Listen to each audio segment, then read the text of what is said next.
And I always try to do what if I'm right and what if I'm wrong. And I want to do what doesn't matter. It doesn't matter if I'm right or wrong. I'm going to be good. So by buying gold that I absolutely 100% know is severely undervalued and that they're going to reset the intangible fiat money against, give me that kind of gold. Many investors hold gold and silver to protect themselves against various economic crises. The precious metals investment market as a whole is made up primarily of silver and gold. For most investors, precious metals are highly personalized commodities, and there are very few erratic fluctuations in the market. Foreign currency in the Forex market is also influenced by various factors, including interest rate variables, political factors, inflation factors, etc.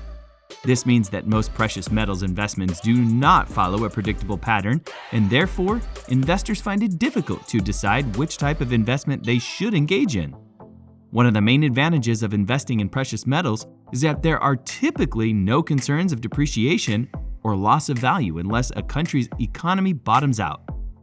Many investors use these metals as a safe haven in unstable economic conditions, and this option also provides them with significant financial benefits. However, some of the factors that affect metal prices can be controlled. In fact, some metals have been used as currency over the years. In today's video, we will tell you why Lynette Zang believes China's crisis is signaling us to own gold and silver. But before we get into the video, make sure you subscribe to our channel and press that bell icon to never miss an update. Can you see that things are heating up? We are in the lull before the storm. Don't get caught in that storm. So, if there is a banking crisis in China, there will be a global banking crisis because China is the second largest economy behind the United States. The whole world has seen how China controls its population. The persistent housing and banking crisis in China is beginning to spill over into other aspects of the Chinese economy. With the housing market in distress, many apartments and houses under contract not being completed, and homeowners under contract refusing to pay their mortgages until the apartments are completed. The economic fallout from this crisis is starting to spill over into other parts of the Chinese economy. Property sales in China could fall by a third this year, creating further problems for the country's real estate giant as people lose faith in the market and pressure mounts on hard-pressed developers to complete previously sold apartments.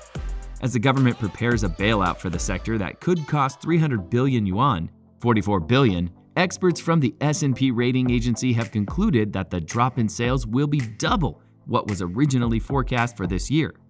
For decades, China's national economy has relied on the real estate industry to supply the vast amount of steel that China produces each year. In the last 2 decades, the enormous amount of construction of skyscrapers, factories, huge apartment complexes, and housing has been able to absorb the excess supply of steel produced by the Chinese steel industry.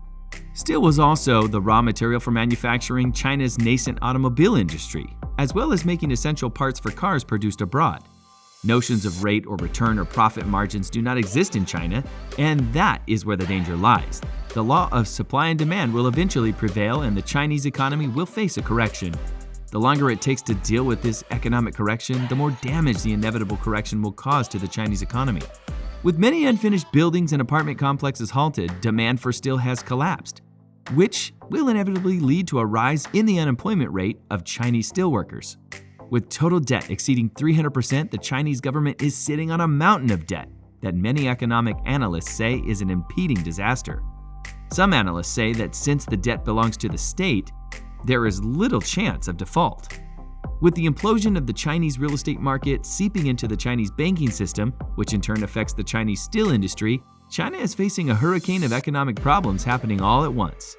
Central banks, governments, and traders use perception management and manipulation to push you in the direction they want you to go.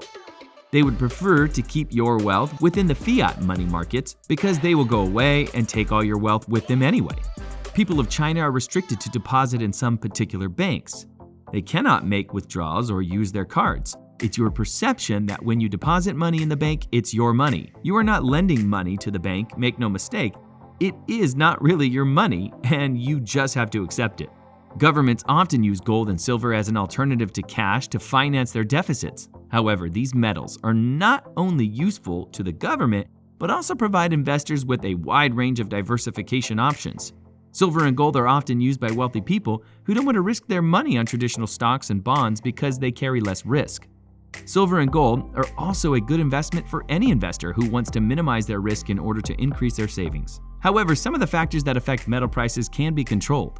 In fact, some metals have been used as currency over the years. Examples of these include gold coins, banknotes, and they've always appreciated in terms of their value since the introduction centuries ago.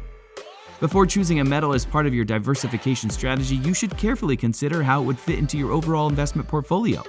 The best way to do this is to calculate a diversified portfolio for each of the 4 major precious metals you are considering adding to your investment portfolio.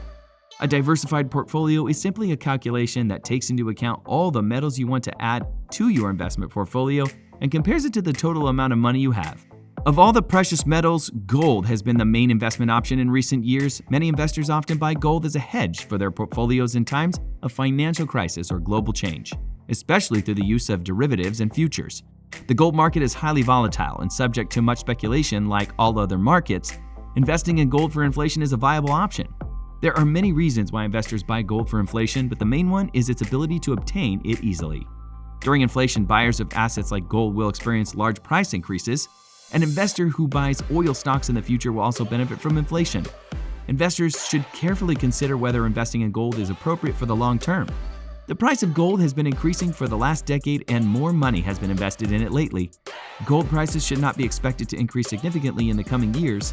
An investor must determine whether he wants to hold his investment for the long term or sell it at a higher price in the future. Theoretically, there are no limits to investing in gold due to inflation. It is possible to buy physical gold bars or invest in gold coins. The latter is considered a more conservative form of investment because there is more risk of loss. A physical investment, however, gives you more freedom to determine how the value of the metal will react to economic conditions. With your financial crisis still a possibility, now would be a good time to diversify your investments. Gold and silver are very good diversifiers because they are very durable and cheap. Even if the market takes a turn for the worse and prices for these metals crash, you'll still have large sums of money to weather the storm. This will allow you to stay in business even during a financial crisis. At a time when everyone's afraid of being right, now is the perfect time to invest in gold and silver. It is the refuge that you can count on during a difficult road. There's always a loophole. It's important to know what those loopholes are so that you can stay within the legal letter of the law and use it as you need to, as you choose to in the coming reset where those opportunities lie. That's what I want. That's why I only do the pre-33 collectible coins. So there you have it. That's all for today. Let us know your views in the comment section below, and don't forget to like this video before leaving. Thanks for watching.